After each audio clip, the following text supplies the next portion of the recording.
All right, second question from 717. Why has postmodernism flourished within the church? And the answer to that, again, is this issue of idolatry.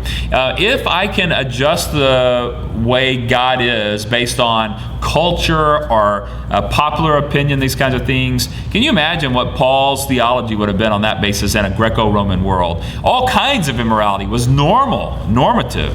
The kinds of things today that are still appalling in American culture, especially abuse of children, was normative and common in Corinth and even really other places as well. And so because of that, Paul, if we were going to use postmodern approach, Paul clearly would not have the scripture that we wound up with today from Paul or Jesus.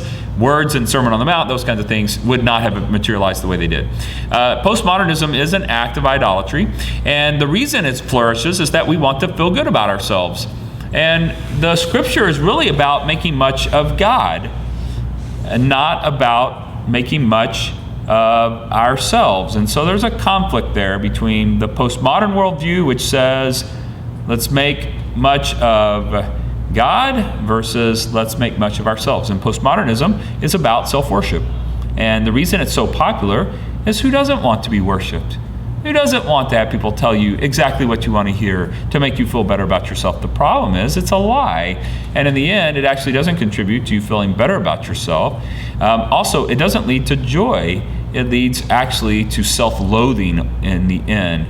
Temporary happiness and then self-loathing. So postmodernism is a byproduct of idolatry, the desire to conform God into our own image. God made us in his own image, and we have decided to return the favor and to make a God into the image of our own thinking.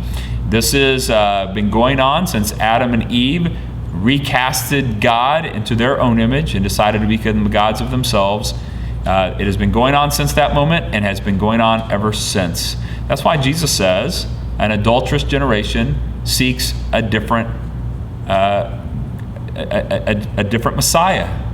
They want a different Messiah. They don't like the Messiah that they've been offered, and so they're going to trade him in. And Jesus says that's why the rejection. That's why he was rejected. So postmodernism is really the essence of the Pharisees of the time of Christ, which is a desire to not have the Messiah as he is, the God who is, but a God in the form of our own image. We want to trade him in for our own. And all of us have the potential for this at any given moment. That's why we must hold to the scripture. We must maintain extreme humility before God and a gentle firmness on the truth of the scripture with the world. All right, God bless you guys. Have a good week.